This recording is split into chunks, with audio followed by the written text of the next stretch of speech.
abordar las políticas pasivas de empleo. En otra sala se están tratando las políticas activas y aquí vamos a hablar, a poner sobre la mesa las políticas pasivas. Esto es como la cara y la cruz. Las políticas activas son la proacción en favor del empleo y en esta mesa de lo que se va a tratar es pues, de estas medidas que consisten en que el Estado pone la venda, ¿no? en la herida del empleo.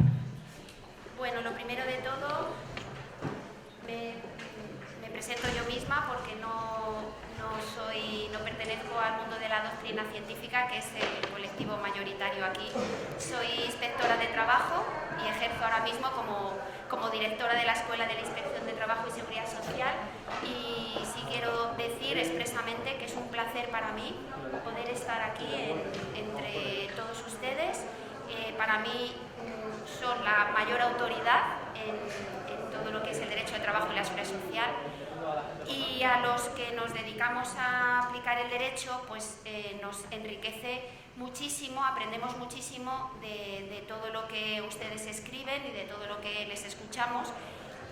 Y como yo digo, ustedes son los pensadores, nosotros somos los aplicadores, y esto es lo que nutre, ¿no? el mundo del derecho del trabajo y lo que luego repercute en el ámbito de la relación laboral y en el mundo de la seguridad social y de la protección social.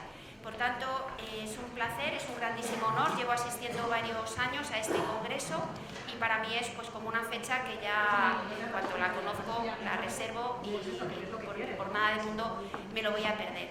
Quiero agradecer expresamente la invitación que siempre amablemente me hacen para que asista, pero también, y por supuesto, al Ministerio de Trabajo, que también nos suele llegar la invitación por esa vía, pero también en este caso por haber pensado en mí, en la Inspección de Trabajo, como para presidir esta mesa, ¿no? Es un honor, una grandísima satisfacción. María Emilia, María José y el resto de los miembros de la Junta Directiva y de la organización de la Asociación Española de Derecho del Trabajo, a base de venir ya voy conociendo cada vez a más profesores y profesoras, y eso pues luego sirve pues para que tengamos otro tipo de colaboraciones, ¿no? Como ya hemos tenido en alguna otra ocasión. Así es que es un grandísimo honor, satisfacción, y agradezco en primer lugar pues esta invitación que se me ha cursado desde la Asociación Española de Derecho del Trabajo y la Seguridad Social. Bueno, voy a hacer simplemente una pequeña presentación y planteamiento del tema de esta mesa, de este panel, y luego a continuación pues ya presentaré a los dos catedráticos que tengo aquí a mi lado, que son los que van a hacer sus correspondientes exposiciones y ponencias sobre esta materia. Este panel que lleva dos ponencias sobre, como he dicho, la protección por desempleo contributivo y luego la parte asistencial, tiene como base el artículo 41 de nuestra Carta Magna, que ya se ha mencionado también en las conferencias anteriores, que ordena a los poderes públicos mantener un régimen público de seguridad social para todos los ciudadanos que garantice la asistencia y prestaciones sociales suficientes ante situaciones de necesidad, y resalto especialmente en caso de desempleo. Esto es lo que dice el artículo 41, por todos conocido, y aquí lo que yo modestamente interpreto es lo siguiente: los poderes públicos, lo que dice la Carta Magna, el mandato que se da a los poderes públicos es: hay que mantener un régimen un sistema de protección social para las contingencias que se consideren oportunas por parte del legislador, pero obligatoriamente una contingencia que sí va a tener que estar protegida, sí o sí, esté quien esté, es el desempleo. Esto es lo que nos dice este artículo 41 de la Constitución. No es esto un tema pacífico, eso es así, al contrario, más bien da para mucho, ¿no? Abordar el estudio y el análisis de este asunto.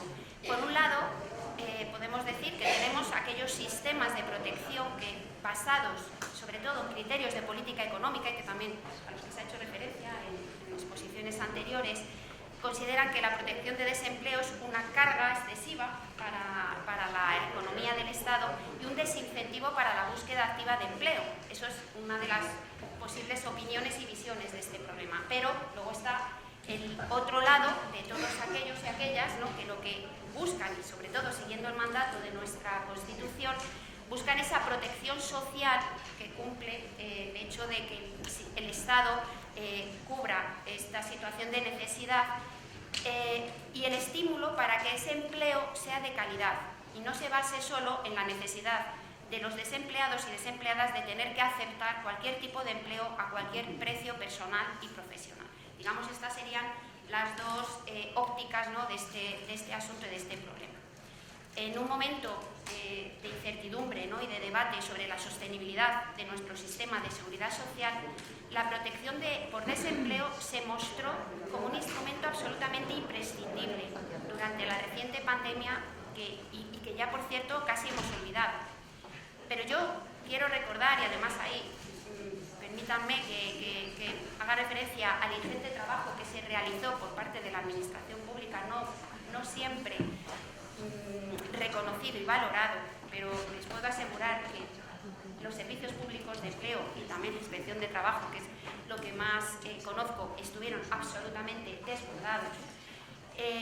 Pues quiero recordar que ahí el Estado tuvo que asumir la protección social incluso de personas que no existían para el sistema de seguridad social, porque estando trabajando no estaban cotizando y por tanto, de no ser por la cobertura del Estado, las consecuencias de la paralización de la actividad hubieran desbordado completamente el plano puramente personal.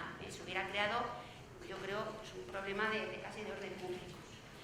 Es decir, el Estado tuvo que asumir la protección de numerosos trabajadores que se encontraban prestando servicios de forma irregular, lo que comúnmente se conoce como economía sumergida. De ahí quiero poner sobre la mesa un poquito la envergadura, ¿no?, de la necesidad de la protección social en caso de desempleo. La protección de desempleo, tanto en su nivel contributivo como asistencial, está fuera de toda duda en un Estado social y democrático de derecho. La clave es quizá encontrar la justa medida de su cobertura para que cumpla esa función protectora cuando exista una necesidad real de vacío en la vida laboral y no exceda ciertos límites que podrían provocar que su función quedara desvirtuada. En ello me consta que está trabajando el Ministerio al que pertenezco y, por cierto, en concreto el Servicio Público de Empleo Estatal, cuyo director está en el panel paralelo abordando las políticas activas de empleo.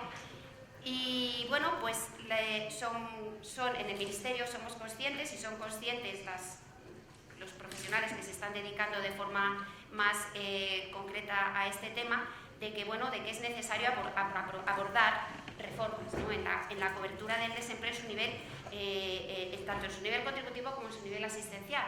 Pero es cierto que de momento, por lo que he sabido, se está trabajando en la reforma del nivel asistencial.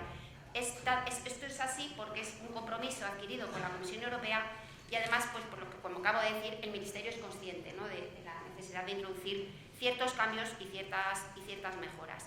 Un punto importante que tendrá relevancia en esta reforma es el de la evaluación continua, que también se ha hecho referencia por parte del Secretario de Estado, que permitirá hacer un seguimiento de los efectos de su reforma. En su caso, para hablar de las políticas activas de empleo, mientras que esto está en el otro panel, como acabo de decir, que bueno, van a debatir sobre la otra parte como he dicho, la otra cara de esta moneda. Bueno, paso ya, como no puede ser de otra manera, no quiero robar más tiempo, por supuesto, a los expertos, a las eminentes autoridades doctrinales que aquí me acompañan. En primer lugar, tenemos a doña Carolina Gala Durán, catedrática de la Universitat Autónoma de Barcelona. Ha sido vicedecana, voy a hacer un breve resumen porque los profesores tenéis unos currículums tan amplios que no haría otra cosa durante toda la exposición. Bueno, he intentado hacer una síntesis de lo más destacado de su trayectoria profesional. Ella ha sido vicedecana de la Facultad de Derecho y directora del Observatorio para la Igualdad de la Universidad Autónoma de Barcelona. Actualmente es la síndica de la Facultad de Derecho. Ha hecho estancias de investigación en Italia, ha sido ponente en numerosos congresos y jornadas relacionados con el derecho del trabajo y la seguridad social, tanto a nivel nacional como internacional. Ha impartido numerosos cursos y seminarios, forma parte de comités editoriales o científicos de varias revistas especializadas y también ha participado en proyectos de investigación. Autora de numerosas publicaciones científicas, que no voy a detallar. Actualmente sus líneas de investigación están orientadas hacia la seguridad social, la sucesión de empresas y el impacto de las nuevas tecnologías en el ámbito laboral, temas de absoluta actualidad. Carolina. La profesora Gala Durán, a quien agradezco su presencia aquí, su exposición, expondrá la ponencia que lleva por título La protección por desempleo contributiva, la reforma pendiente. Adivino que la respuesta es sí, la reforma pendiente. Bueno, ella nos lo dirá. Ella nos lo dirá. Muchas gracias. Comienza tu turno. Muchas gracias. Bueno, en primer lugar, buenos días a todos y todas. Perdón, sí.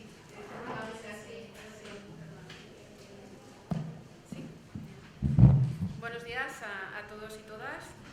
En primer lugar, quiero agradecer a la Junta Directiva la amable invitación para estar esta mañana aquí, en esta ponencia.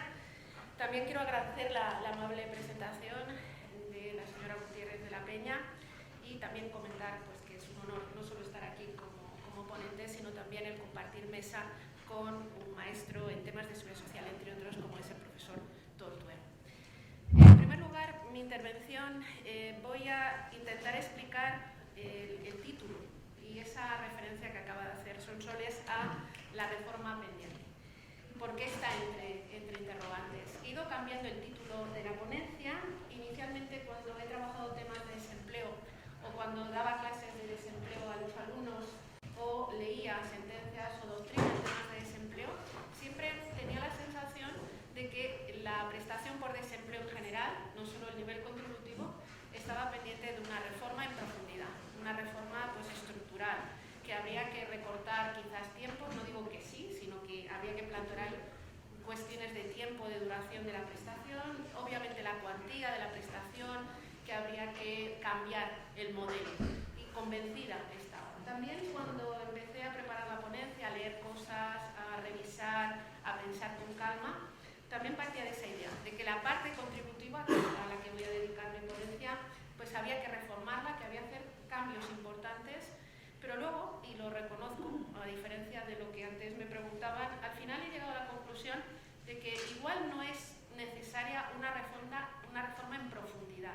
Sí una reforma, evidentemente, de aspectos esenciales de la prestación contributiva, pero no una reforma, o que en estos momentos al menos no sería favorable o tendría quizás más elementos desfavorables una reforma en profundidad que favorables. Eso no quiere decir que no haya que hacer reformas, haré algunas referencias dentro de la prestación contributiva, pero no cambiarlo todo de arriba abajo. Ese es mi convencimiento final. Sí, y no voy a entrar en ello por razones obvias, creo que habría que hacer una reforma desde la perspectiva asistencial, el complemento de la prestación contributiva, pero no una reforma de la contributiva de arriba abajo, pero sí cambiando cosas porque tiene evidentes problemas y más aquellas personas que están en la práctica diaria los ven más directamente. Y luego también, ¿por qué no una reforma en profundidad? El segundo elemento que me acabo convenciendo, y es que la prestación contributiva, insisto, no tiene mucha culpa de todo lo que está pasando alrededor. Sí que tiene culpa, evidentemente, y que hay que hacer cambios, pero no tiene la culpa de que no le vaya bien en la vida, si me permitís la expresión.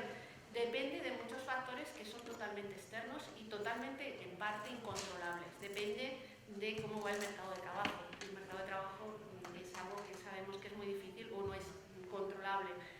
La situación económica, el papel que jugó durante la época de la pandemia, que se ha citado en la inauguración de las jornadas, evidentemente fue esencial, sobre todo la parte asistencial. Depende también de las políticas activas de empleo, del funcionamiento y sobre todo del éxito de las políticas activas de empleo.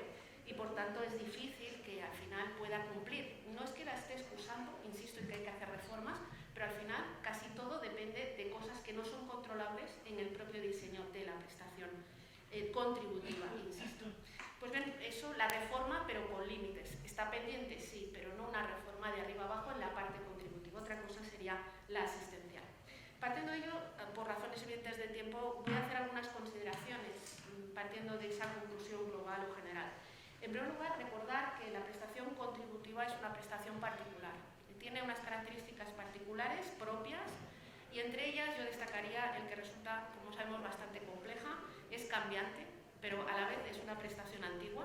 Tiene un nivel de protección bastante limitado por factores diversos, es contributiva, está muy ligada a la situación económica y social del momento. Yo creo que si pensamos en las prestaciones de alcance general, es la prestación más ligada a la situación económica y social, junto con el nivel asistencial, evidentemente, y también tiene un carácter público y constitucional. Luego volveré sobre ello lo que ha comentado Sonsoles, es decir, es imposible eliminar la prestación por desempleo. En primer lugar, es una prestación compleja, no tanto por sí misma, que sí, que también, sino sobre todo por lo que comentaba antes, por dos factores que son externos. En primer lugar, desde la perspectiva de la protección social, porque constituye una parte del todo llamado protección por desempleo. Y en esa parte también está el nivel asistencial, con el que debe interactuar, debe coordinarse, debe hacerlo bien, y esto no siempre resulta fácil o los resultados son los más adecuados o los esperados.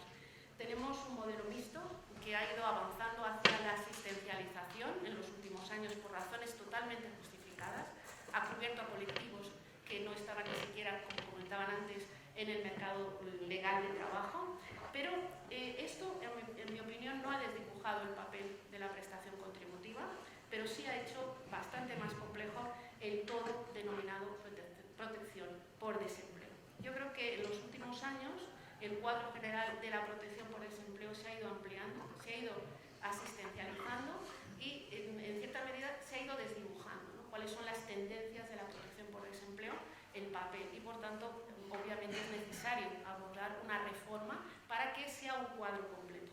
Tengo que reconocer que en algún momento me planteé incluso la independencia de la prestación contributiva y que el nivel asistencial no estuviera ya vinculado. De hecho, es una de las conclusiones que señalo, ¿no? El mejorar que exista un nivel de coordinación entre los dos niveles, pero a la vez que cada uno sea diferente, que sea cada uno con carácter integrado. La prestación contributiva, exclusivamente contributiva, como ha venido haciendo, siendo desde hace muchos años y debería seguir siéndolo, y el nivel asistencial, eliminando el elemento contributivo y dándole un papel diferente, separar, ¿no? Ese carácter de vinculado uno al otro, ¿no? Pues incluso me planteaba la independencia de la prestación contributiva en un global. Y por otro lado, desde la perspectiva laboral, el carácter complejo de la prestación contributiva deriva de lo que también comentaba antes, depende de la política de empleo, forma parte de la política de empleo. Nos lo recuerda nuevamente el artículo 2 de la Ley de Empleo de 2023, igual que el antiguo artículo 2. Está formada la política por políticas activas y políticas de protección frente al desempleo. En este punto, simplemente señalar que a pesar de todos los esfuerzos, las políticas activas de empleo les cuesta avanzar, se ha avanzado en coordinación, ahora se va a llegar al nivel local, pero hace que sea difícil, ¿no? Los resultados que llevamos esperando que sean los mejores posibles en el marco de políticas activas. Y eso hace que la protección por desempleo y en concreto la contributiva no tiene un carácter complementario como debería tener, sino que acaba siendo pues, una pieza clave en la propia política de empleo. Siempre está ahí la protección social o la perspectiva contributiva en concreto para proteger ante que las políticas de empleo no alcanzan los objetivos y el mercado de trabajo también es el que es. Yo también he calificado en la ponencia a la prestación contributiva como una prestación puzzle, ¿no? En la línea que comentaba anteriormente. Solo cuando juntamos todas las piezas, que son muy complicadas, hay pequeñas piezas, grandes piezas, internas y externas, como decía antes, tenemos una visión más o menos nítida, que no quiere decir que funcione del todo, de la prestación contributiva. Y también es una prestación dependiente, ya lo decía antes, porque los resultados no dependen de sí misma, ¿no? Y no tiene culpa de todo, de algunas cosas sí, pero no depende de sí misma, sino que depende de factores externos y además factores externos que son muy importantes, muy relevantes. Decía antes que es una prestación compleja, cambiante, variable, pero a la vez es una prestación antigua. ¿Y por qué lo digo? Pues porque, aunque no es la prestación de la seguridad social que más se ha reformado, yo creo que ese honor lo tiene la pensión de jubilación, sí ha sido objeto de reformas parciales, algunas muy relevantes, ¿no? Podemos recordar 1992, el año 2002, recordamos más aquellas reformas en la prestación contributiva que supusieron el reducir la protección a las personas desempleadas, ampliar el periodo mínimo de cotización, reducir el porcentaje aplicable a la base reguladora, entre otras. Y obviamente tampoco podemos obviar que la razón de esas reformas era una cuestión económica, que siempre está en el fondo de las reformas que se hacen en desempleo y en otras prestaciones de la seguridad social. Y también porque es buena noticia recordar que algunas reformas han sido de ida y de vuelta, ¿no? Aunque la vuelta haya tardado años, como es recientemente el pasar al 60% de la base reguladora a partir del día 180, aunque la mayoría han sido de ida y algunas pocas de vuelta. Pero también señalo que se trata de una prestación antigua, ya que a diferencia de otras, como vengo señalando, no ha sido objeto de una reforma estructural y se ha mantenido además al margen de los grandes procesos de reforma abordados en las últimas décadas. Claramente, por ejemplo, he mirado con detenimiento y con cariño el contenido de los pactos de Toledo. En ninguno de los pactos de Toledo se hace ninguna referencia ni de pasada a la prestación contributiva de desempleo. Lo mismo ocurre en los acuerdos entre los agentes sociales y el Gobierno. Y si analizamos el plan de recuperación, transformación y resiliencia, pues hay muy pocas propuestas, muy pocas referencias a la protección por desempleo, cuando dos de las recomendaciones dirigidas a España fueron reducir la fragmentación del sistema nacional de asistencia al desempleo y reforzar la protección por desempleo, en particular para los trabajadores atípicos, aunque esta fase de llevar a cabo el desarrollo pues está ahora mismo en puesta en marcha, ¿no? El añadir un trabajo para desarrollar esas dos recomendaciones, la última principalmente. En tercer lugar, se trata de una prestación con un nivel de protección limitado, como bien sabemos, por dos factores esencialmente. En primer lugar, porque debemos perder un empleo previo para poder acceder, suspensión del contrato, reducción temporal de la jornada, y eso deja fuera a un colectivo importante de personas, importante porque, por ejemplo, son personas jóvenes, no solo por su número, sino personas que no han accedido al mercado de trabajo y podemos plantearnos si necesita una ayuda en este sentido, luego volveré sobre ello. Y en segundo lugar, otro límite es el que el importe, como sabemos, de la cuantía de la prestación está limitada a un determinado tope máximo que además se concreta en función del número de hijos a cargo y aquí cabe hacer dos consideraciones. En primer lugar, si tiene sentido que actualmente sigamos basándonos en la idea de tener o no hijos a cargo para reconocer una prestación de estas características, si no deberíamos avanzar en este ámbito y en otros de la seguridad social un poquito más allá del factor hijos, y en segundo lugar en que evidentemente podemos mejorar la cuantía que se cobra en la protección contributiva de desempleo. En este sentido, respecto de mejorar, pues me he planteado si podríamos llegar al 100%, ¿no? de la base reguladora, como ocurre en otras prestaciones, la maternidad o nacimiento, cuidado de menores y de maternidad y riesgo durante el embarazo, por poner algún ejemplo. En mi opinión, no es posible llegar a un 100%. No creo que sea recomendable llegar a un 100% porque no podemos olvidar que no solo es una prestación económica, sino que también tiene una finalidad de búsqueda activa de empleo y de mejora de la ocupabilidad. Pero eso no impide que no se pueda mejorar y debería mejorarse los porcentajes aplicables a la base reguladora en el primer nivel y en el segundo nivel, ¿no? Incluso criticar esa diferencia a partir del 180 días, ¿no? Esa idea de, bueno, pues quizás no es necesario mantenerlo. Y también ese carácter limitado deriva de que el modelo subyacente, igual que otras prestaciones de la seguridad social, se sigue basando en una idea de trabajador o trabajadora que ya está y lo queremos promocionar, pero no es el único existente. Se sigue pensando en la figura del trabajador a tiempo completo y con una jornada, digamos, un empleo estable y a jornada completa, sin contemplar con la debida atención a los trabajadores atípicos. Es cierto que desde el año 2010 se ha regulado y ampliado la prestación por cese de actividad, trabajadores autónomos, se ha mejorado el tema de fijos discontinuos, trabajos a tiempo parcial, contratos de formación y aprendizaje y, por suerte, ya el tema de las personas empleadas de hogar.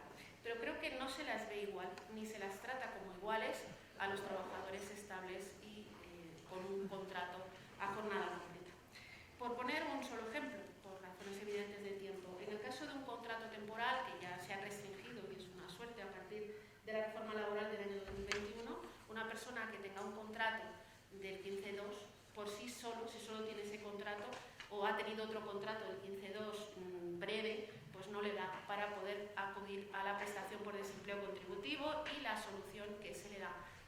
acudir en su caso a la prestación asistencial con una cuantía económica que puede ser bastante más baja, ¿no? Como sabemos. En este sentido, respecto a esta figura en concreto, podemos defender que si el contrato tiene una duración de 3 meses, no es eficiente poder gestionar una prestación de escasa duración, ni le va a servir ni tenemos los medios para que ello sea rápido.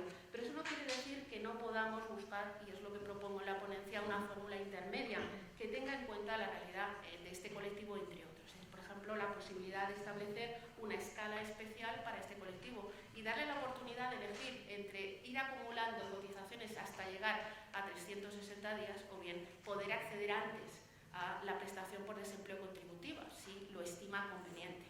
Obviamente, pues partir, por ejemplo, de un periodo de referencia de 180 días. Es decir, en este caso y en otros hay que avanzar, en mi opinión, hacia una diversidad regulatoria de verdad. No estamos proponiendo que el trabajo atípico sea el modelo, que además tenemos fórmulas de trabajo atípico que son claramente precarias y van ampliándose incluso, sino adaptar la norma a toda la realidad que tenemos en el mercado de trabajo, todos los colectivos de trabajadores atípicos.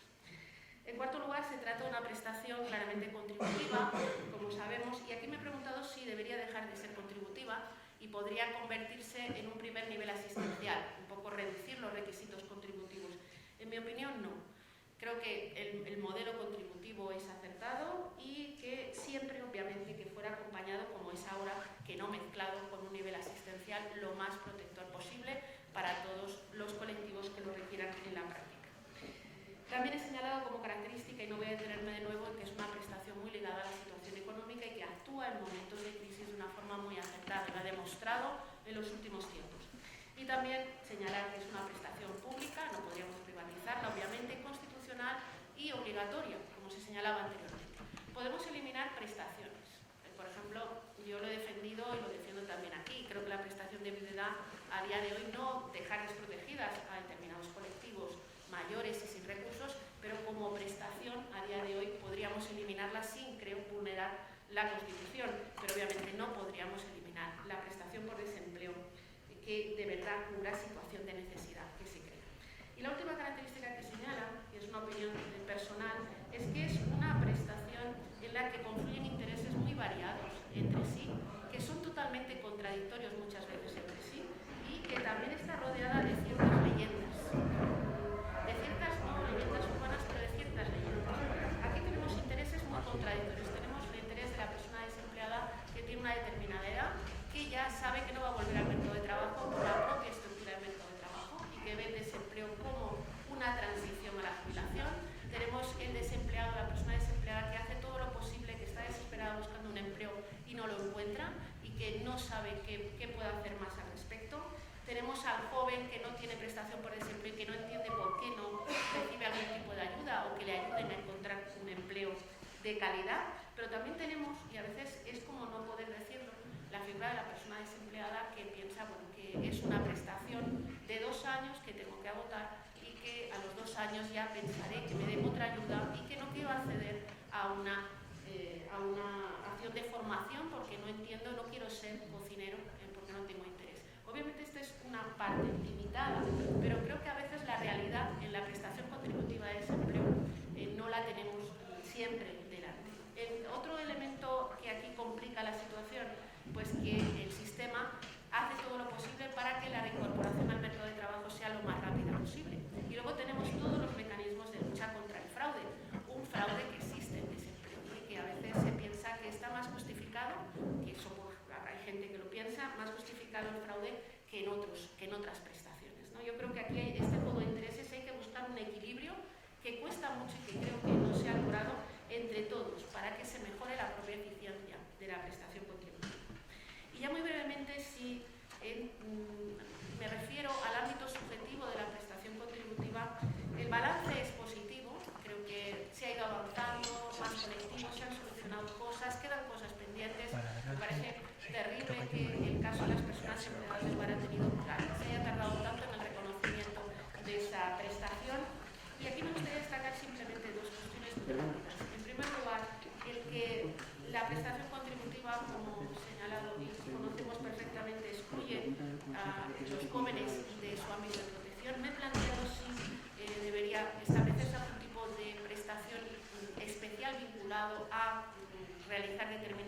incluirá? En mi opinión no. Esto quedaría dentro del ámbito asistencial, no en el nivel contributivo, no quiere decir que no se les proteja, pero no creo que sea una vertiente contributiva. Recordar que el ámbito subjetivo, como otras prestaciones de la esfera social, se ha creado de una forma funcional, pero además aquí de forma particular, porque se han ido incorporando colectivos diversos, algunos los hemos dejado fuera, otros los protegemos no bien del todo, porque bueno, la jurisprudencia sí que ha ido solucionando cosas, pero no lo hemos incorporado. Es particularmente complejo la determinación del ámbito subjetivo y además la dispersión de normas es absolutamente terrible. Es decir, yo creo que aquí la Ley General de la Seguridad Social hubiera podido recuperar y servir más de marco general, ya ha incorporado el caso de los autónomos, incorpora todos los casos para servir de referencia real en este ámbito. Y dos casos muy concretos en el ámbito subjetivo. El caso de las víctimas de violencia de género, que sabemos que tiene una protección particular desde hace ya unos años, que está totalmente justificada. A mí me ha sorprendido, aunque luego lo entiendo, el que se haya eliminado por la reciente ley de empleo la referencia en el artículo 300 el trato particular en el marco del acuerdo de actividad, el compromiso de actividad o el acuerdo de actividad. Se entiende, no hay ningún problema porque sigue siendo un colectivo prioritario. Aparecía, se comentaba justo en la ponencia general, el artículo 50 las considera como tales y se ha ampliado a otros colectivos. Pero bueno, me ha sorprendido el que esa referencia expresa tampoco hacía nada, sobre todo porque está en la ley general y tienes que ir a buscarla ahora a la ley de empleo. Y luego el caso de las funcionarias víctimas de violencia de género, que sabemos que no cotizan por desempleo, evidentemente, pero el que solo tengan reconocido un derecho a percibir prestaciones íntegras durante 2 meses en caso de violencia de género, también es algo que deberíamos reflexionar.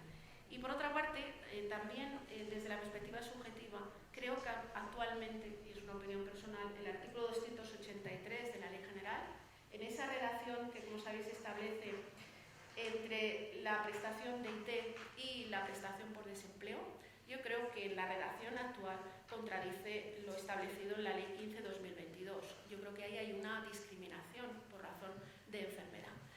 Se cobra menos si en caso de recaída o no recaída, en el caso de contingencias comunes, y se agota la prestación por desempleo si se trata de una incapacidad temporal por contingencias comunes. Yo creo que esto es una discriminación, es un trato desfavorable por enfermedad recogido en la norma, ¿no? Creo que hay que volver atrás y no pensar que todos son fraudulentos y que el enfermo no lo está. Creo que habría que modificarlo, bueno, de hecho, inaplicarlo. En cuanto al ámbito material de la prestación contributiva, muy rápidamente, se han ampliado, y yo creo que es muy positivo, las causas de situación legal de desempleo en los últimos años, y está en una lista no cerrada, como sabemos. Esa lista tiene una finalidad de control, se puede entender.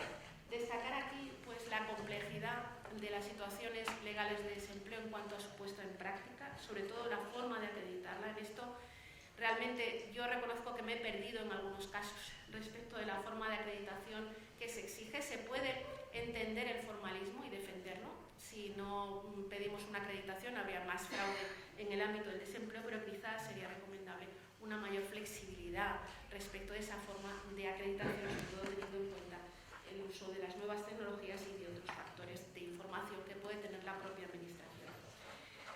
Se recogen, como bien sabemos, distintas causas de situaciones legales de desempleo, pero todas tienen en común el elemento de la involuntariedad, ¿no? El que debe ser involuntaria la pérdida de empleo.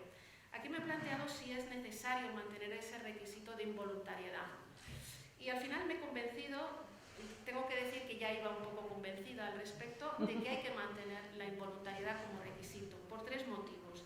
Nuestro sistema de seguridad social protege situaciones de necesidad que no dependen de la voluntad, me refiero a la parte contributiva del beneficiario. No hay que estigmatizar a la persona que pierde su empleo o pensar mal de ella, pero también creo que teniendo en cuenta que es una prestación contributiva y las características de nuestro mercado de trabajo, puede pedir esa persona que no está contenta con su trabajo, que quiere dejarlo, que el sistema le otorgue una mejora en su calidad de empleo, un nuevo empleo, el que mejore su formación, pero renunciar de forma voluntaria y percibir el desempleo, en mi opinión, me cuesta verlo. Y en tercer lugar, que no podemos ignorar que aunque quisiéramos, esa es mi opinión, el eliminar la involuntariedad y eso facilitaría la gestión, evidentemente, porque directamente ya pues, no habría que tanta formalidad y tanta acreditación, todo iría mucho más rápido. Pero tiene un coste económico que sería también relevante. El argumento económico es muy malo en seguridad social, pero también está siempre ahí presente, ¿no? Aunque evidentemente no es ni mucho menos ni debe serlo determinante, pero tampoco olvidar que está ahí. En cuanto a la suspensión o reducción de la jornada como causas de situación legal de desempleo, totalmente defendibles, han demostrado sobradamente que sirven como vía para el mantenimiento del empleo. Y aquí simplemente señalar pues, la curiosidad de la regulación desde la perspectiva de la protección social entre el artículo 47 y el 47 bis. El 47, como sabéis, permite el acceso a la prestación contributiva de desempleo y agota prestaciones, y el 47 bis no, porque crea una prestación, está cubierto por una prestación especial, la prestación mecanismo red, que es curioso en el sentido de que es una prestación, pero no es una prestación de la seguridad social, no está en la lista, no consume cotizaciones, no requiere cotización, pero se regula en la Ley General de la Seguridad Social. Esta idea de reposición de la prestación se ha limitado a estos casos.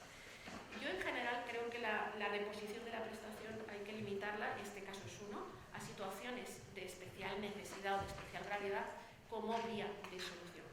En cuanto al ámbito temporal de la prestación, señalar simplemente dos cosas. El tiempo tiene una distinta función en función del tipo de persona desempleada. En general, el tiempo de la prestación por desempleo es cobrar una prestación y formarte o que te busquen un empleo, que consigas un empleo para volver al mercado de trabajo. Pero hay colectivos en que el tiempo es distinto. El caso nuevamente de los mayores de 50 años. Aquí el tiempo es un elemento diferente. La prestación por desempleo contributiva actúa como primera vía para luego pasar al subsidio de mayores de 52 años y luego pasar a la jubilación, ¿no? La propia norma hace un tránsito desde la prestación contributiva a la jubilación. Esto está bien que ya se esté establecido, no voy a criticarlo, pero por otra parte tampoco podemos dejar de lado a este colectivo, se están haciendo medidas, sobre todo en el futuro, el colectivo, en la gestión de edad, en el ámbito de la prestación contributiva y las políticas activas hay que seguir trabajando en ello. Y también he planteado si habría que modificar el marco temporal de la prestación contributiva para reducirlo, no creo que tengamos que reducir de 360 días a 180 o a 120 como se ha planteado en cuanto a requisito, de duración, 2 años, 1 año o 6 meses, no creo que tengamos que reducirlo porque cumple un criterio de proporcionalidad, la duración actual, y en segundo lugar cumple la función, la doble función, la segunda función de esta prestación, que es pues, el que se pueda cumplir la finalidad de las políticas activas, el papel de los servicios de empleo, de conseguir que vuelva al mercado de trabajo en las mejores condiciones, con un empleo estable, con la formación si tienen que actualizarla, y eso requiere tiempo. Por tanto, reducir a 1 año, como cada cierto tiempo se habla, en mi opinión no es necesario. Y por último, entrando ya en el apartado de derechos y obligaciones. Yo creo que esta prestación no sorprende que esté sometida a más obligaciones que otras. Si recordamos la larga lista de obligaciones que determina la Ley General de la Seguridad Social para la persona desempleada, pues yo creo que pocas prestaciones tienen tantas obligaciones como otra. Incluso se ha afirmado por la doctrina muy adecuadamente que hay más obligaciones que derechos, aunque creo que la Ley de Empleo nueva cambia esta visión. Y de todas esas obligaciones, las que siempre han dado que hablar y seguirán dando, en mi opinión, son el compromiso al acuerdo de actividad y el concepto de colocación adecuada. Respecto al compromiso, ahora acuerdo de actividad está claro, lo único que voy a señalar es que la nueva Ley de Empleo da un paso adelante, da un paso más allá, hay una nueva visión y ya no es tanto el compromiso, sino una idea de acuerdo más, se avanza hacia esa idea de acuerdo entre las partes, entre iguales, con el servicio de empleo, ¿no? La idea de, de un mayor idea de igual, de conseguir avanzar para conseguir un empleo de calidad. Me parece una visión acertada. Y respecto a la colocación adecuada, la Ley de Empleo, sabéis que ha cambiado, ha reformulado los requisitos para que se considere colocación adecuada, deja abiertos conceptos que antes ya habían planteado algunos problemas en la práctica, promueve, establece como prioridad la contratación por tiempo indefinido, que me parece una buena solución, y se recoge una visión nueva de esta idea. La cuestión es cómo encajarla con la realidad de nuestro mercado de trabajo, que ha mejorado, pero que queda bastante, por desgracia, por mejorar en cuanto al trabajo de calidad. Y ya para finalizar, habría que cambiar la vinculación de la prestación contributiva con el requisito de participar en acciones de formación o con la pérdida de la propia prestación si no acepto una colocación adecuada. Yo creo que no. En relación con las acciones de mejora de la ocupabilidad o el compromiso de acuerdo a la actividad, porque forma parte de la propia esencia de la prestación contributiva. Y en cuanto a la colocación adecuada, aquí nuevamente existe un conflicto de intereses. El que vuelvas al mercado de trabajo cotices al sistema y por otra parte la persona desempleada que puede estar cobrando más por desempleo porque ha cotizado por bases altas, aunque exista un límite que un empleo con salario mínimo interprofesional o un poco más y de carácter estable, pero el modelo actual yo creo que resulta correcto. Y ya la última consideración, creo que habría que revisar el artículo 47 de la LISOS. Ya se dijo por el secretario general de UGT y luego desapareció. A mí me cuesta, no a la primera negativa, no a la colocación adecuada de forma injustificada, pero a la tercera quizás habría que en determinados ámbitos, en determinadas circunstancias, revisar. En definitiva, como señalaba, es necesaria una reforma, sí, en profundidad, cambiarlo todo arriba en estos momentos creo que no, pero sí que introducir cambios en una prestación pues, que lo necesita.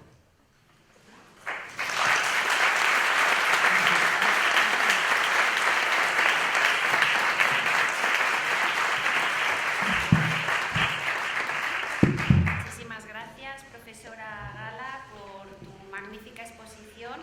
Ha sido un análisis muy clarificador que desde luego nos ha ofrecido una visión globalísima de lo que es la protección del desempleo en su nivel contributivo.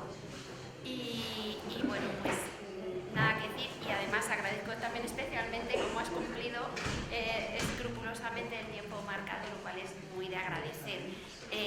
Has lanzado algunas cuestiones interesantes sobre la protección por desempleo, que desde luego, como he dicho al principio, yo creo que no deja a nadie indiferente. Y yo estoy segura de que al final ojalá tengamos tiempo para comentarlas, porque como he dicho, tenemos aquí compañeros que están en el día a día de su trabajo, en contacto permanente con la protección de desempleo, con los desempleados, con las solicitudes, con las acreditaciones, con los periodos, y estoy segurísima de que nos podrán también comentar algo al respecto. Por tanto, muchísimas gracias por tu exposición. Y pasamos a la segunda parte de la protección por desempleo en su nivel asistencial, para lo cual pues, paso a presentar al profesor don José Luis Tortuero Plaza, catedrático de Derecho del Trabajo y la Seguridad Social de la Universidad Complutense de Madrid desde el año 2010 hasta la fecha. Bueno, lo mismo, voy a hacer una síntesis de tu amplísimo y variadísimo currículum. Ha recibido varios premios, no voy a enunciar, pero me he quedado impresionada de todos los premios que has recibido. Yo, perdonad que acorte, porque es que entonces me como todo el tiempo de tu ponencia. Por su labor investigadora, ha publicado alrededor de 300 trabajos, entre libros, artículos e informes, impartido numerosísimas conferencias y seminarios, ha impulsado y dirigido convenios y programas de colaboración con diversas universidades a nivel internacional, ha sido contratado como experto en materia de pensiones por el Gobierno de Chile, por el Banco Interamericano de Desarrollo, entre los años 1999 y 2001 y 2005 y 2006, en materia de pensiones y sobre el empleo de los trabajadores con discapacidad en Chile. También como experto contratado por Eurosocial en 2008 como consultor internacional, y forma parte del equipo de expertos de la Fundación Internacional y para Iberoamérica de Administración y Políticas Públicas. Ha formado parte del Comité de Expertos para la fijación del factor de sostenibilidad, tema nada fácil, nombrado por el Gobierno de España.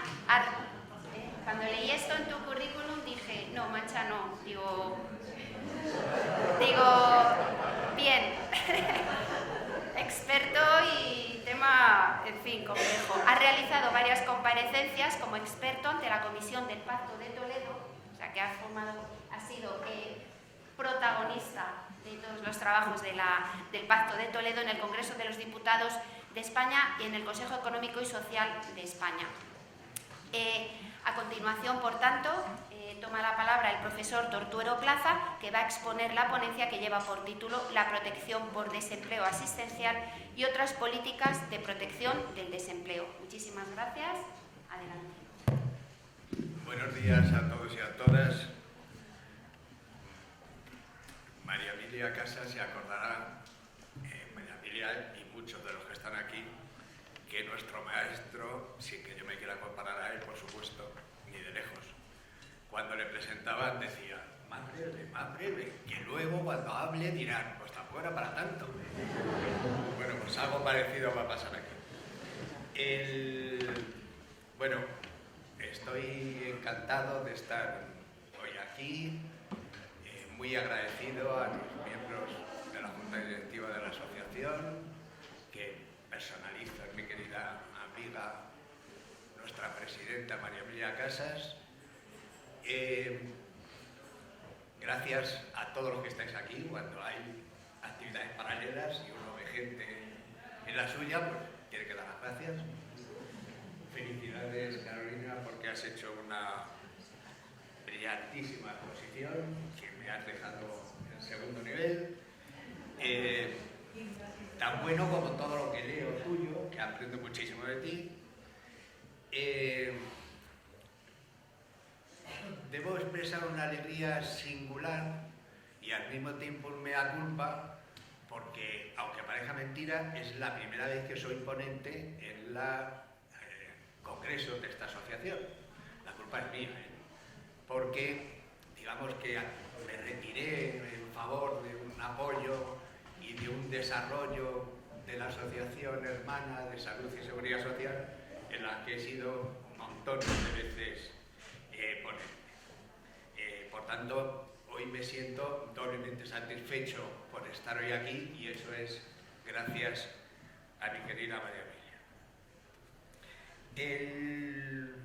Bueno, me ha correspondido a mí, me encargaron hablar del desempleo asistencial.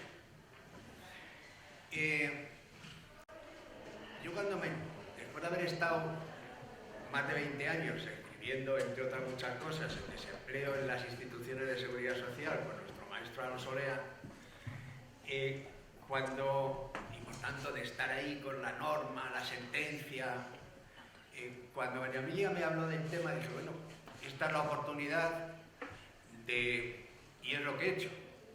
No sé si les gustará o no. El trabajo está ahí escrito. Tomé la decisión de buscar la racionalidad, ¿no? Dije, bueno, aquello de que para ser moderno antes hay que ser clásico, voy a intentar ver cuál es la racionalidad vista la trayectoria histórica de la construcción asistencial de desempleo, que a lo mejor eso nos da pautas para decir lo que no es racional y hacia dónde debe ir las reformas posibles. Anticipo una cosa. Hay un tema en el que soy clásico. Esto es seguridad social, y quienes están aquí son los trabajadores, no los ciudadanos. En ese espacio soy clásico, y por tanto muchas de las reflexiones tendrán que ver con esta doble dirección. Cuando hablamos de desempleo contributivo, como ha hecho muy bien Carolina Gala, hay que hacer referencias al asistencial, y cuando hablamos del nivel asistencial hay que hacer referencias al contributivo. La razón no es otra que desde su inicial configuración ambos espacios o niveles de protección fueron concebidos con una línea, digamos, de unidad, con una línea de espacios complementarios, de un solo espacio protegido seleccionando distintos niveles. Es necesario llamar la atención porque, a diferencia de lo que ocurre en los niveles del sistema, en la protección por desempleo, sus niveles o o sus modalidades no son compartimentos estancos, no son estructuras independientes y no interrelacionadas. Todo lo contrario. El legislador quiso desde el principio que hubiera una sucesión de tiempos contributivo y asistencial, utilizando para ello mecanismos de selección, como son, entre otros, las carencias de rentas y las cargas familiares. Lo que ocurre es que el legislador ha ido poco a poco, utilizando esta expresión que se ha inventado el ministro de Seguridad Social, de elementos impropios, que ha ido desnaturalizando un poco este planteamiento inicial. Es necesario advertir, y lo hago desde el principio, que el sistema, a mi juicio, que el sistema protector contributivo y asistencial ni fue diseñado, ni está diseñado, ni debe ser diseñado como un instrumento para luchar contra la pobreza y la exclusión social, aunque en algún momento no haya tenido más remedio que jugar ese papel.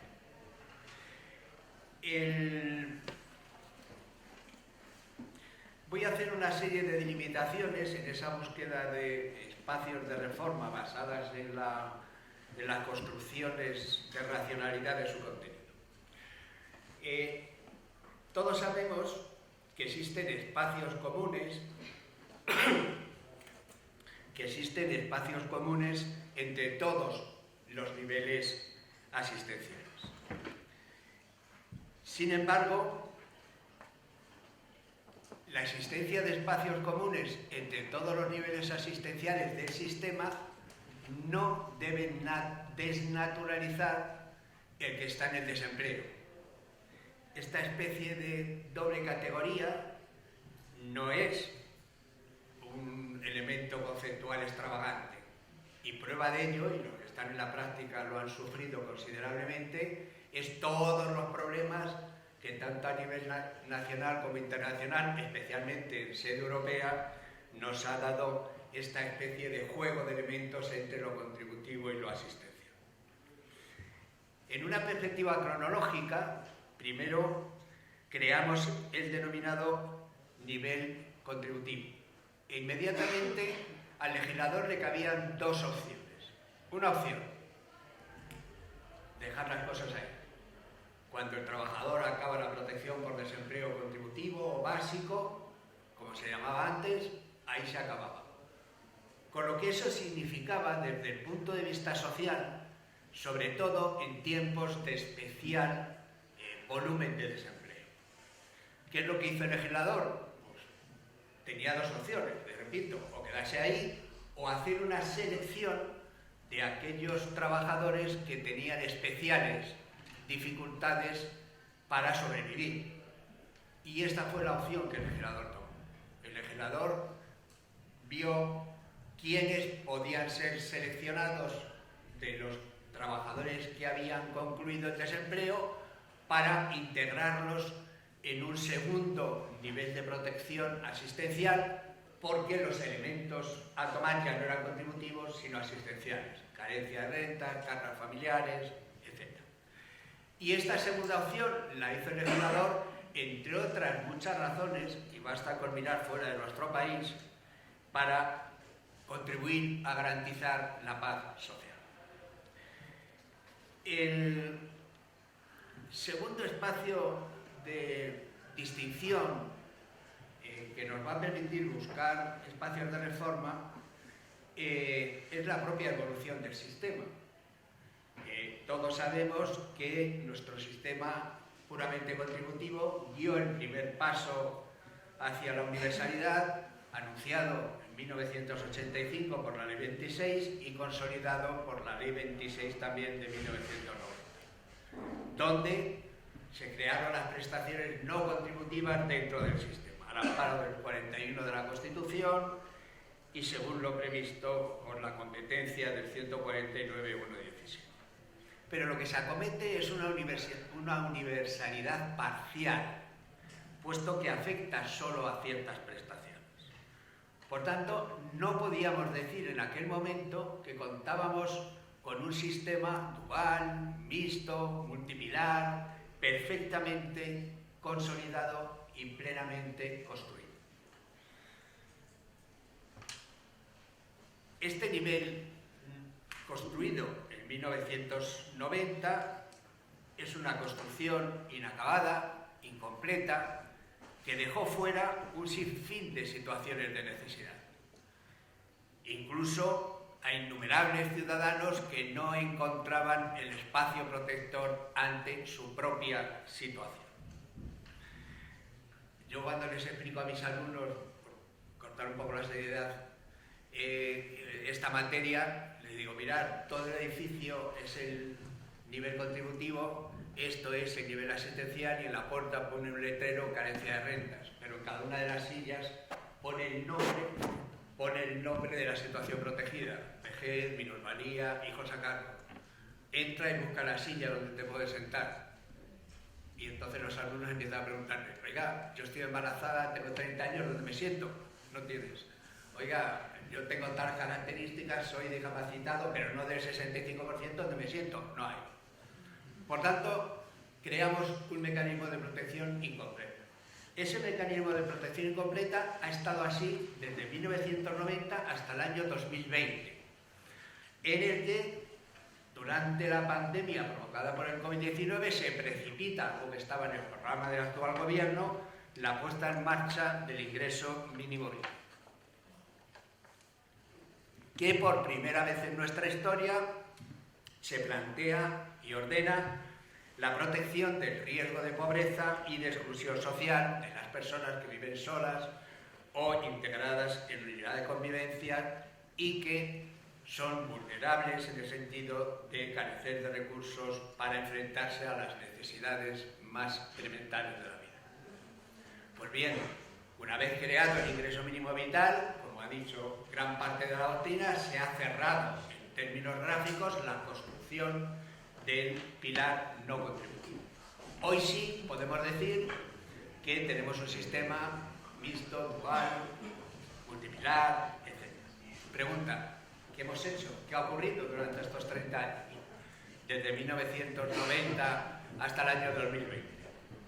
Pues que las necesidades de protección, a través de vías de protecciones asistenciales, se han depositado, por un lado, en la actividad de las comunidades autónomas y, por otro lado, precisamente el subsidio de desempleo, el nivel asistencial de desempleo. Sin lugar a dudas, la creación del ingreso mínimo vital va a provocar, debe provocar por definición, una reforma en algunas parcelas de la seguridad social, pero desde luego en la construcción del nivel asistencial de protección por desempleo. Nuevamente, estos reajustes tendrán una imagen de discurso ideológico y político, como ya viene ocurriendo. No quiero seguir en la evolución sin repetir algo que se ha dicho y que me parece que debe de guiar las preocupaciones del empleo, de la vulnerabilidad y de la protección por desempleo, y que, repito, se ha dicho esta mañana en innumerables ocasiones en la presentación. Y hoy más que nunca, como consecuencia de los efectos de la transformación digital. La protección por desempleo ocupa un espacio prioritario en el marco de la protección social, en la medida en que el paro, la pérdida o la falta de trabajo son un problema estructural con una alta potencialidad de incrementar la desigualdad, la exclusión social y la pobreza, con importantes repercusiones de todo orden, sociales, políticas, económicas e incluso de paz social.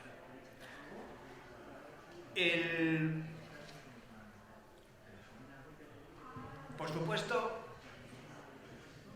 no estoy tentado, y bueno, lo voy a hacer, soy muy fácil, blando, a decir alguna cosa sobre el nivel contributivo y sobre el nivel asistencial, en términos globales. Me niego a entender que la protección por desempleo es un espacio dedicado a la protección de la pobreza. Me niego. Luego voy a poner algún ejemplo para dar grafismo a esto que estoy diciendo. La protección por desempleo es la protección de un trabajador que pierde su empleo, que ha cotizado a la Seguridad Social y que solicita una prestación para acomodarse a la nueva situación que tiene que ver con la búsqueda de empleo. Por tanto, no es un mecanismo de protección de la pobreza. Pero el ordenamiento, la regulación del desempleo está lleno de espacios que tienen que ver más con la pobreza. Claro, cuando tiene que ver más con la pobreza y además actuamos con medidas de protección de la pobreza, pues no salimos de la pobreza. ¿Por qué no se ha modificado nunca? Bueno, primero, porque utilizamos el IPREN y las cargas familiares como elemento de concebir la cuantía de la protección por desempleo. ¿Por qué? ¿Eso ocurre en alguna prestación contributiva del sistema? En ninguna. ¿Por qué aquí? Y no utilizamos el tope de pensiones, o no utilizamos el tope de cotización, o no utilizamos cualquier otra cosa, ¿no? Desde que se creó la protección por desempleo hemos jugado con distintos porcentajes al inicio y hacia la mitad. Y bueno, ¿y por qué? Bueno, es que en aquellas épocas de pleno empleo tenía justificación. No, es que en aquellas épocas de gran crisis tenía justificación, oiga usted, o una u otra. No hemos tocado la distribución desde que se crea el desempleo allá en la primera pieza que aparece en los años 60 hasta hoy. En algún momento habrá que reflexionar sobre ello. En el nivel asistencial, ¿por qué utilizamos el IPREN? Si estamos dentro del sistema de la Seguridad Social. El nivel asistencial del desempleo es una parte de la protección contributiva, no es una prestación no contributiva. ¿Por qué utilizamos el IPREN? ¿Por qué fijamos la protección asistencial en los límites de la más extremada pobreza? El 80% del IPREN, 480 euros, hasta los últimos que... Bueno, creo que hay que separar la ordenación del desempleo, repito, de la lucha contra la pobreza. Voy a entrar ahora en la organización interna del desempleo, de la asistencia. El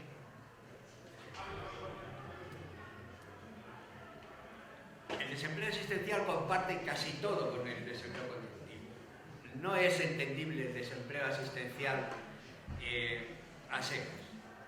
Tiene su ordenación propia, pero la puerta de entrada del nivel asistencial está en haber perdido el empleo, en querer trabajar por causa involuntaria. Comparte causas de suspensión, de extinción, comparte obligaciones, comparte compromisos, comparte infinidad de cosas con el nivel contributivo. Dentro de esos elementos comunes tiene más que requisitos, obligaciones que tiene que cumplir el desempleado.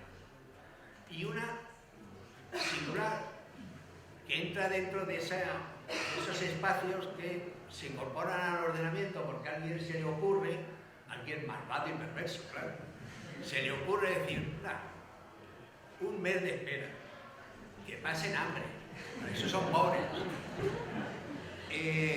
Un mes de espera, hombre, para que usted se reafirme, para que usted sepa lo que es no tener empleo y además no cobrar nada. Bueno, ¿cuál es su finalidad? Ninguna. Perturbar al trabajador, crear un espacio de desprotección injustificado. Como además, si esto fuera así, ¿no? Yo le dejo a usted de pagar un mes e inmediatamente usted se encuentra empleo. Porque esto funciona así. A lo mejor termina en la puerta de un súper que está pidiendo, termina robando para poder comer, pero es al legislador no le importa. El legislador lo que quiere es que usted sufra en su propia piel las consecuencias. El espacio, el elemento constitutivo en todos los niveles asistenciales es sin duda la carencia de datos. Y también lo es, como no puede ser de otra manera, en el desempleo asistencial.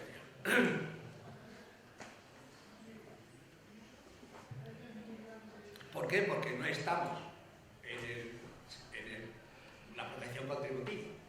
En la protección contributiva a nadie le pide carencia de rentas, ni siquiera en el desempleo. Yo puedo ir a cobrar la prestación por desempleo en mi Jaguar, con mi chofer o en helicóptero. Nadie me va a poner problemas. Pero cuando transitamos, uno de los elementos de selección que hace el legislador para mantener ese mecanismo de protección es, oiga, si usted carece de rentas, tiene usted la puerta para que si se dan otras situaciones adicionales pueda usted continuar en la protección si no encuentra empleo. Se ha dicho en muchas ocasiones por la doctrina que no tenemos una cuantificación universal sobre la carencia de rentas. Es cierto, yo no tengo instrumentos para decir si tiene que haber una o tiene que haber varias. No los tengo y lo reconozco. Pero sí creo que hay bloques distintos de protección. Y en cada bloque hay unos sujetos protegidos, que son distintos. Y en cada bloque hay unos nexos en los espacios de protección con otras materias, que son distintas. Por tanto, tengo la sensación, sin ser un experto en estos temas, de pensar que sí que debe haber un bloque que esté que sea homogéneo para el conjunto prestacional que corresponda, por ejemplo, dentro del nivel asistencial. Pero no tiene por qué coincidir, repito, porque los que están en el ingreso mínimo vital son ciudadanos y los que están en el subsidio por desempleo son trabajadores. Por tanto, no tiene por qué coincidir. Uno de los elementos diferenciales, que además lo hemos sufrido en nuestra propia carne, es el cómputo de los ingresos de la unidad familiar. Esta es la pieza más importante de diferenciación. Digo que lo hemos sufrido en nuestra propia carne porque la reforma, no sé cómo llamarla, terrorífica, salvaje, despiadada del año 12-13, tenía la culpa la Unión Europea, seguro. Una de las múltiples reformas que se hicieron fue precisamente el llevar a los trabajadores mayores en paro al subsidio de mayores de 55 a la cobertura de los ingresos de la unidad familiar. Aquí nuevamente tenemos que determinar que estamos en espacios distintos. Estamos protegiendo al trabajador.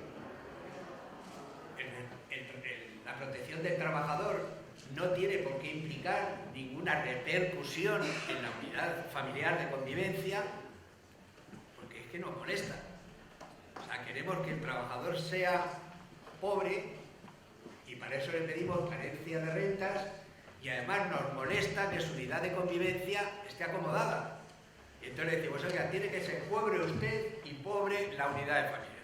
Y si no, no hay protección. Hombre, mire usted, yo he puesto, en la publicación he puesto un ejemplo que lo digo así muy gráficamente. Trabajador que ha trabajado 20 o 30 años, que ha cotizado a la Seguridad Social, pierde el empleo. Pierde el empleo y con un esfuerzo contributivo desmesurado de 20 o 30 años le damos una prestación del 70 o del 60 de la base reguladora vinculado al IPREM y a las cargas familiares. Por tanto, le estamos exigiendo que sea pobre. Para dar el siguiente paso, le pedimos que sea más pobre todavía, que tenga carencia de rentas. Y además le exigimos, o le quieren exigir, que el núcleo familiar sea también pobre. Y del resultado de todo eso, le damos el 80% del IPREM, 460 euros. Muy bien. Después de haber estado cotizando 30 años a la Seguridad Social y haber perdido el empleo una vez en su vida. No tenemos una armonización de la legislación ni siquiera para esto. Por un lado tenemos lo que dice la Ley de Seguridad Social y por otro lado tenemos lo que dice el Reglamento de Desempleo del año 85. Eso sí, tenemos las directrices y los criterios del SEME. ¿Cómo los ve la Seguridad Social? No distingo. En mi vida he visto tantos criterios como ahora. No hay reglamentos, no hay legislación, pero criterios, todos los que quieran. Veamos ahora cómo está estructurado el marco regulador.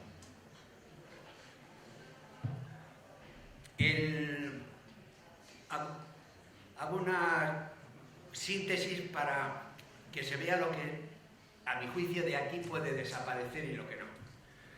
El precepto nuclear es el 274, que lógicamente es un precepto antiguo, que es el reflejo de la historia del desempleo complementario o asistencial. Que a nadie se le ha ocurrido recomponerlo, que lo que se ha hecho ha sido meter en medio del 1-2 un A, un 1' y un C segunda, y que por tanto no hay quien lo entienda.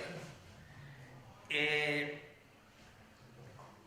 número 1, tras las exigencias generales y las obligaciones que tiene que cumplir, el número 1 fija 4 reglas: A, B, C y D, que yo no lo sé.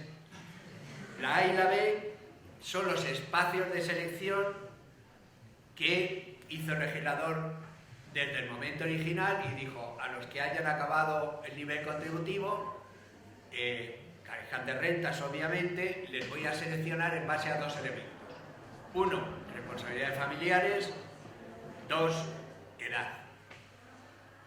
¿Esto qué significa?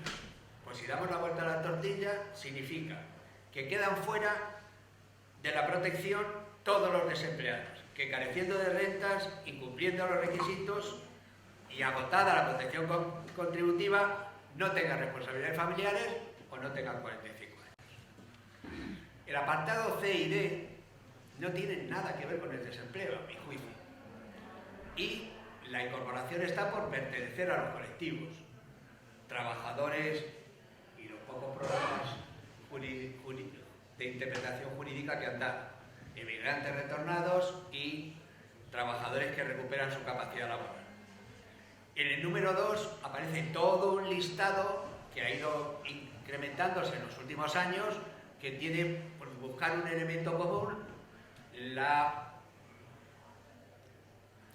privación de libertad.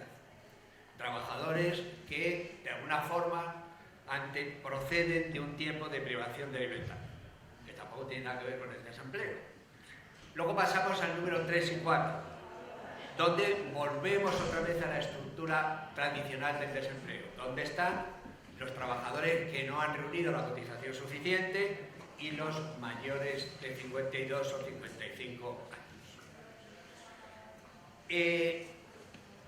Bueno, esto ya anuncia desde mi perspectiva por dónde deben ir las líneas de reordenación, ¿no? Hoy tenemos instituciones que antes no teníamos, por eso he empezado por ellas. Hoy tenemos un ingreso mínimo vital que antes no teníamos y por tanto no todo el espacio de protección asistencial tiene que estar en el desempleo, creo. Algunos elementos que se han utilizado para esta selección. Primero, las responsabilidades familiares. Nuevamente hay que hacer un matiz. El tener responsabilidades familiares es la causa generadora de la protección y es independiente de la situación del trabajador. Es el trabajador el que pierde el empleo, el que carece de rentas, el que ha estado un mes de espera, etcétera, etcétera, etcétera. Y lo que le abre las puertas a la protección es la existencia de cargas familiares. Primera consideración: parece mentira que no tenemos... Hemos hecho lo más difícil y no hemos hecho lo más fácil. Digo lo más difícil: las parejas de hecho en la prisión de viudedad. Lo más fácil: incorporar un concepto moderno, plural, actual, de responsabilidades familiares en el desempleo. Lo más difícil por el inmenso coste que tiene la viudedad. Lo más fácil por la insignificante repercusión económica que tiene en el nivel asistencial. Pero además estos dos elementos a los que acabo de hacer referencia, el titular de la protección, que es el trabajador, y el elemento que le permite la entrada, que es la carga familiar, lo mezclamos. ¿Y cómo lo mezclamos? Diciendo, oiga, usted tiene que tener carga familiar. Eso significa que hay que tener unos ingresos determinados. Pero para determinar los ingresos, contabilizo los suyos. Oiga, ¿por qué contabilizan los míos y los de los demás? más, si yo ya he generado mi derecho en función de mi propia línea, ¿por qué a la hora de determinar los ingresos de la... Bueno, eso es a lo que me refería antes con esta... El segundo elemento es...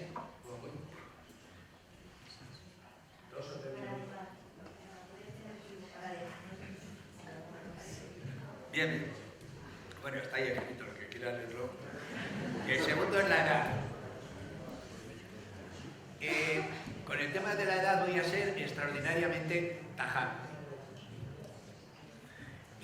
Bueno, si esto provocara algún efecto, yo que me hago ilusiones cuando estoy sentado en mi despacho, ¿no? Y escribo. Fíjense o fijaros que vamos a hablar, si tuviera tiempo, de la relevancia que tiene la edad ahí en el final de la mesa, que es donde está la protección asistencial. Pero es que esto empieza aquí, en la otra esquina, y la edad no existe. O sea, pierdes el empleo, la edad no existe. Entras en el contributivo, la edad no existe. Llegas a la asistencial, la edad no existe. Y cuando vas a hablar te dicen, oiga, la edad. Me parece más razonable que la edad empiece aquí y que la relevancia de la edad, como supongo que pretende la nueva ley de empleo, la relevancia de la edad esté desde allí. Bueno, es injustificable que esta situación no se acomode con otro criterio que me imagino que cuando se ponga en marcha la ley.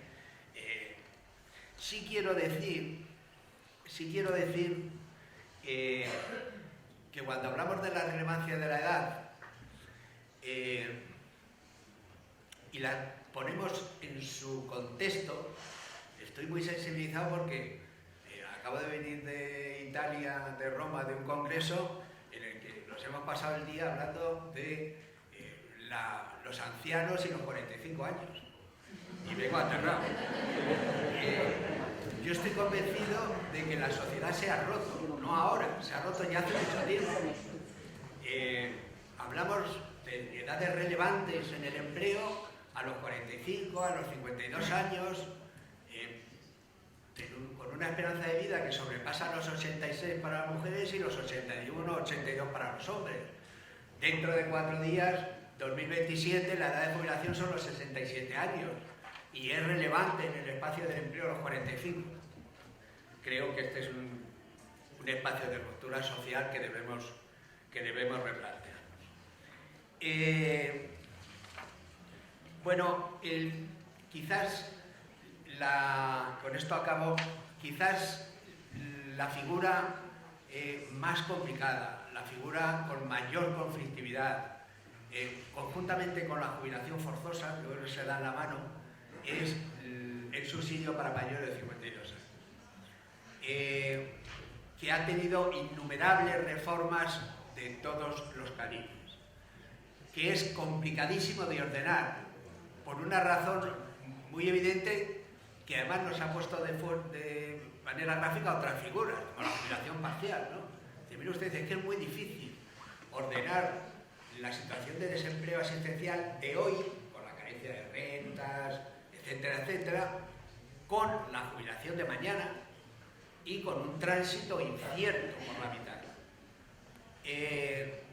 Lo que sí que el legislador ha tenido en la cabeza siempre, haciendo el paréntesis de las reformas 12-13, que no tuvieron en cuenta nada de lo que voy a decir, el legislador sí que ha tenido en cuenta con mucho sentido común, como diría Rajoy, que todos los elementos que hay en la ordenación del subsidio para mayores de 52 años son relevantes, porque o abren o cierran puertas, o expulsan en el tránsito o no expulsan, o permiten una jubilación sensata o no. ¿Para qué queremos todo este montaje del subsidio, el mantenimiento, si lo que hacemos es que cuando llegue el momento de la jubilación no llega la pensión mínima y le tenemos que dar un complemento? ¿Dónde está la eficacia, la eficiencia? Es muy complicado de ordenar. pero es muy importante porque basta con ver, en el trabajo escrito las he puesto, los efectos de expulsión de la protección que tuvo la reforma en 2013. Comisiones Obreras hizo un informe muy detallado, cuantificando qué es lo que había ocurrido cuando pasamos de 52 a 55, cuando si no tenías la edad en el momento de acceder no se podía proteger, cuando te expulsaban antes de la jubilación. Y luego algunos temas que parece mentira que hayan estado así durante tantísimos tiempos, ¿no? Muchas veces partimos de que el legislador es tonto y ya está. Y entonces el listo soy yo, que soy el que interpreta, ¿no? ¿A quién se le podía ocurrir cuando la ley decía, mire usted, tiene usted que reunir todos los requisitos para tener derecho a la prestación? Oiga, pero cuando vaya a cumplir la edad de jubilación, puede utilizar las cotizaciones durante el subsidio para ver el derecho. Usted no ha entendido nada, ¿no? Le estoy diciendo que tiene usted que reunir los requisitos antes. Claro, pero ese valor no es universal. Eso va referido a la jubilación ordinaria. ¿A quién se le puede ocurrir que a los 52 años te van a exigir la carencia de la jubilación voluntaria, que son 35 años? ¿A quién se le puede ocurrir eso? Bueno, pues a muchos, incluido el Tribunal Supremo. Hasta que el legislador, en un momento determinado, y tras las sentencias del Tribunal Supremo, que pensaban que iba a dar otra visión, pues entendió que las cotizaciones eran computables y que evidentemente la regla universal va para jubilación ordinaria, no para todo lo demás que existe. Bueno, yo creo que termino con dos cosas que me parecen de interés, bueno, de reflexiones desde una perspectiva general. Hablamos mucho de formación necesaria en todo. Tenemos un espacio ahí enfrente terrorífico, pero no hablamos de formadores. Necesitamos formadores, ¿vale? Que sean los que den la formación. El desempleo no debe ser, a mi juicio, un espacio de lucha contra la pobreza y la exclusión social.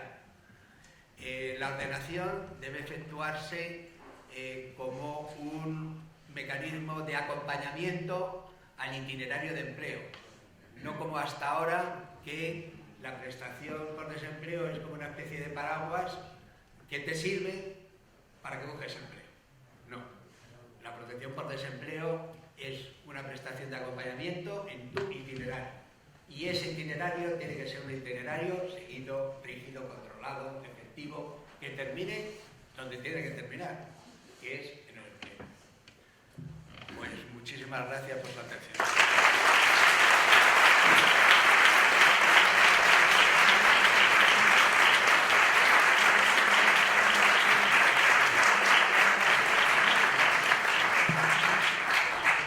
Muchísimas gracias, profesor Tortuero. Ha sido increíblemente interesante este análisis que nos ha hecho de la parte no contributiva de la parte de asistencia de la protección por desempleo, y bueno, pues con una serie de mensajes claros y directos, resultado de este profundo estudio, y con las dos exposiciones creo que hemos tenido una completa imagen de lo que es la cobertura del desempleo en nuestro estado.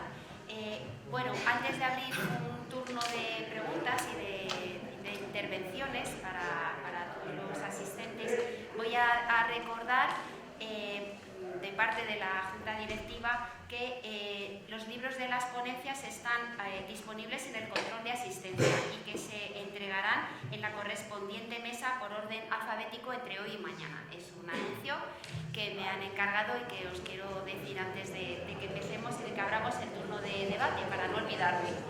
Así es que es el turno de preguntas, de comentarios. Yo estoy segurísima de que algo tenéis que aportar y que añadir o comentar a lo que aquí se ha dicho. Ahí hay una mano levantada. Aquí hay un micrófono. Se la peso. Gracias. Nos dice su nombre y lugar de destino para todos los presentes y y hace su pregunta o su comentario, por favor.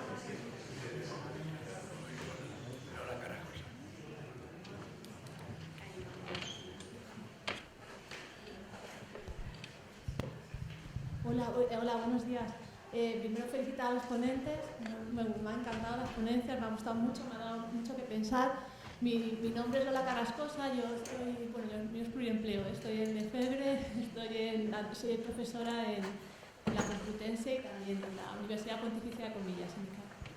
Entonces, bueno, yo lo que quería preguntaros sobre la prestación contributiva, si también te planteas la posibilidad de como vaso comunicante la regulación del despido, porque yo siempre he pensado que la cobertura del que se queda sin trabajo, ¿no?, en el marco de un despido, ¿no?, después de la reforma que hubo en 2012, que se queda, pues no hay salarios de tramitación, la desprotección es muy grande y a mí la cuantía siempre me ha parecido que es poco generosa en esos primeros momentos donde la persona tiene unas pues a lo mejor tiene un Jaguar, como ha dicho, que él tiene que pagar, o tiene, bueno, eso es una frivolidad, ¿no? Pero me refiero, tú tienes un planteamiento de vida que desaparece. Entonces yo lo que veo que la caída desde la cotización máxima, que ha crecido una barbaridad, a lo que tú percibes luego como desempleo contributivo es brutal. Entonces yo no descarto a lo mejor una protección inicial más potente, y es verdad, como dicen los economistas, porque esto siempre en desempleo va de menos a más, en la IT va de más a menos, pero a lo mejor sí se tendría que plantear esa posibilidad inicial de una cobertura real para solventar la papeleta y que tuviera una comunicación, porque son regulaciones que yo creo que inciden en la misma persona en muchos casos, ¿no? Y eso es lo que quería preguntaros, que cómo lo veías. Y luego, como os he hablado mucho de la edad, siempre, bueno, a nivel europeo, los reglamentos de coordinación, siempre se dijo que el desempleo era desempleo y que la prejubilación en España realmente no existía como tal. Lo más parecido es la asistencial que tenemos para mayores de 52 años. Y crear algo relativo a la prejubilación, o sea, hacer el tránsito, porque es verdad que hay un hueco gigante ahí por el tema de las edades y el tránsito hasta una jubilación tan lejana que algo se tendría que prever ahí. No lo sé, eso es lo que os quería preguntar, que cómo veíais esas dos cuestiones. Muchas gracias. Carolina contesta. ¿Quieres comentar algo?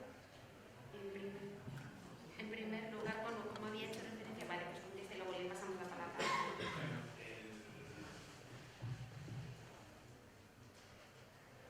Yo creo que es difícil engranar las dos cosas. Porque cuando estás en un espacio, como lo que llaman los economistas, paro friccional, de tal manera que estás en pleno empleo y tardas poco de un empleo a otro, parece que la mayor necesidad es inicial. Sin embargo, cuando estás en un espacio de paro estructural, de parados de larga duración, el mayor espacio de necesidad es el segundo, ¿no? Aquí lo estamos haciendo al revés, ¿no? Es decir, un trabajador que está un año en paro, sus ahorros, la indemnización por despido, todo eso se lo ha gastado y se queda con el 60%. Y si no tiene hijos ya, yo creo que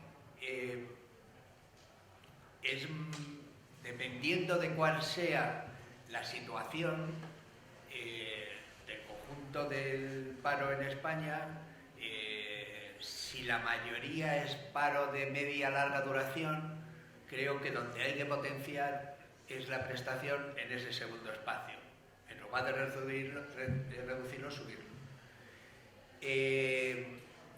El tema de yo no soy partidario de prejubilaciones, no soy partidario, lo que soy partidario es de potenciar el empleo. Estas cosas simpáticas que tiene nuestro ordenamiento jurídico, que no hay ni una sola política de empleo para los mayores hasta los 67 años. Dice, bueno, cuando cumple los 67 dices, oiga, si usted quiere trabajar, la cotización es gratis, tal, cual. Pero a los 60, no. A los 55, no. Entonces yo lo que creo es que hay que apostar por el empleo, por la ocupación, no por crear espacios de... Sí, claro. Carolina. Sí, bueno, por mi parte coincido totalmente con el profesor Tortuero. En cuanto a los porcentajes, yo creo que habría que incrementarlo. El 70 y luego el 60% son porcentajes bajos. Incluso el que luego se baje a 60, Yo tampoco lo acabo de ver, lo comentaba el profesor, la razón, Tortuero, la razón histórica de fondo que existe. Pero yo creo que el porcentaje debería ser el mismo a lo largo de todo el tiempo y que podría subirse un poco, no al 90% ni al 100%, pero también podemos volver a un 80% como referencia y mantenerlo a lo largo del tiempo. Esa sería mi opinión al respecto. Y coincido también con que el regular la prejubilación, tener en cuenta que el sistema de seguridad social ha pagado las prejubilaciones de determinados sectores que precisamente pobres no lo han sido, ¿no? Y dio lugar a la famosa enmienda telefónica que hemos intentado evitar de aplicar del todo, ¿no? Yo, regulación previa, yo comparto totalmente lo que comentaba el profesor Tortuero, la búsqueda, la fórmula para que esa persona vuelva al mercado de trabajo, que quiere volver al mercado de trabajo, no estar esperando a llegar a la jubilación y cobrar lo que. Por tanto, creo que hay que incentivar, aunque la propia norma ya parte de esa dificultad y te da un tránsito, ¿no? Primero esto, luego vas a lo segundo y luego al final te jubilas. Pero no lo veo. Muchas gracias. Quería, en la medida en que yo he superado ya los límites de la ancianidad italiana, me he quedado con una idea de la que tú has dicho, de lo de la incapacidad temporal. Muchos de los que veo aquí, que seguro que están en el SEPE, cuando se hizo la reforma de la incapacidad temporal, se detectó estadísticamente hablando que cerca del 40% de los que entraban en el desempleo venían de incapacidad temporal. Y cerca del 40% de los que salían del desempleo estaban en incapacidad temporal. Entonces el legislador dijo: café para todos. Vale, ¿hay aquí otra petición de Maribel? Hola, buenas tardes a todos. En primer lugar, felicitar, comparto la intervención anterior por la exposición y lanzar un par de ideas. Subir los porcentajes. Perdón, soy Teresa Losa, del Servicio Público de Empleo Estatal. Y estamos aquí unos cuantos directores provinciales de las comunidades autónomas de Valencia y de Castilla-La Mancha. En cuanto a porcentaje, realmente no es el problema el porcentaje, aunque habría que subirlo. El problema son los topes de la prestación por desempleo. A mí me da igual que subáis al 80, como sigan estando los topes, no se va a mejorar la cobertura de la prestación por desempleo. Un gran lastre son los topes, y los topes porque están referidos al IPREM. Antiguamente los topes estaban referidos al salario mínimo interprofesional. Solo hay que comparar cuánto ha subido una cosa y cuánto ha subido la otra.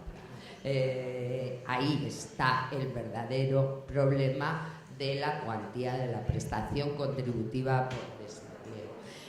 En cuanto al nivel asistencial, comparto plenamente la reflexión.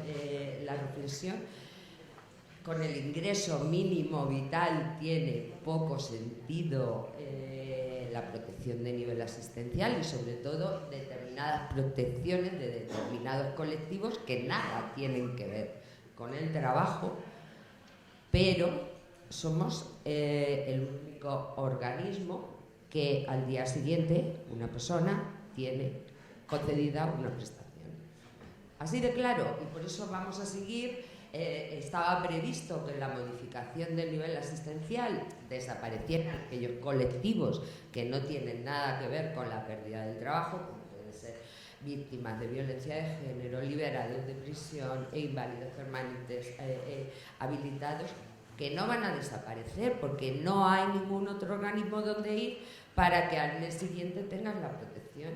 Así de claro. Y el ingreso mínimo vital, pues no voy muy bienvenido, muy bien, pero no está puesto al día. Tarda de media 6 meses en que te lo concedan.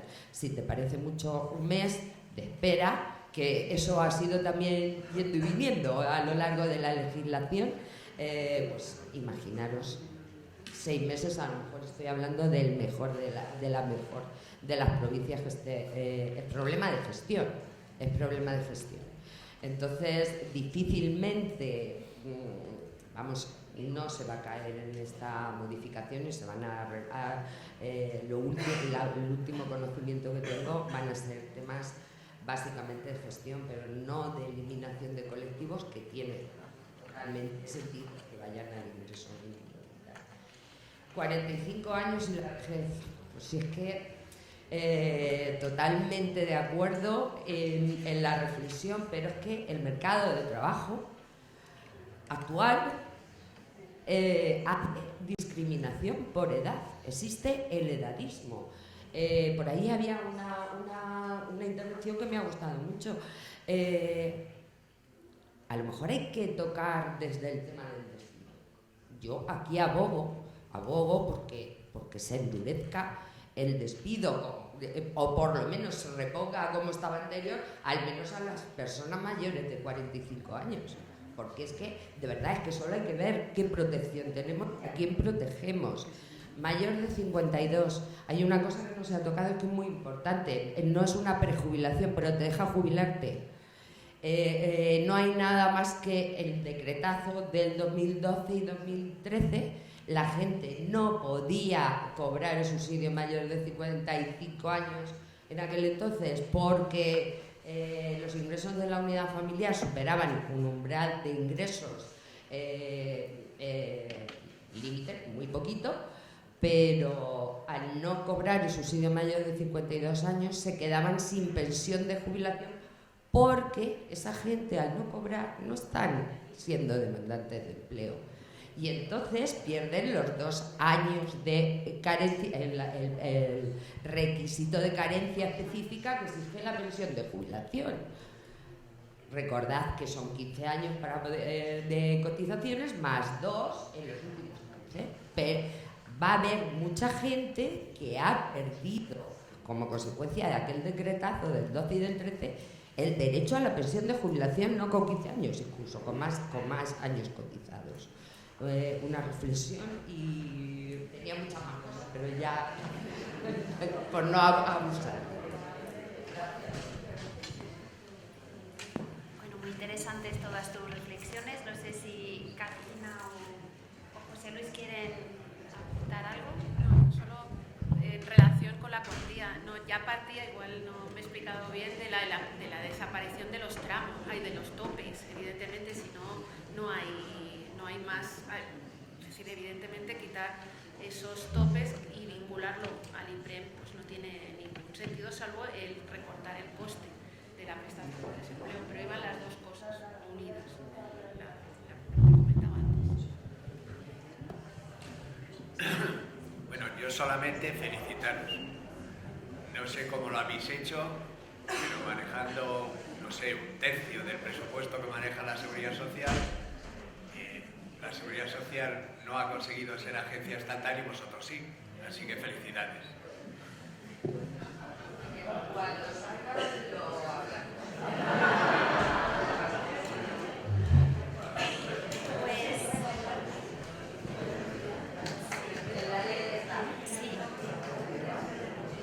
Bueno, para poder cumplir con el horario, vamos a dar por finalizada esta sesión. Agradezco sinceramente una vez más la asistencia de todos ustedes y, por supuesto, el estudio y las magníficas presentaciones y ponencias que nos han hecho los profesores Caradura y Tortuero Plaza. Muchísimas gracias. Es el momento de ir a descansar al almuerzo.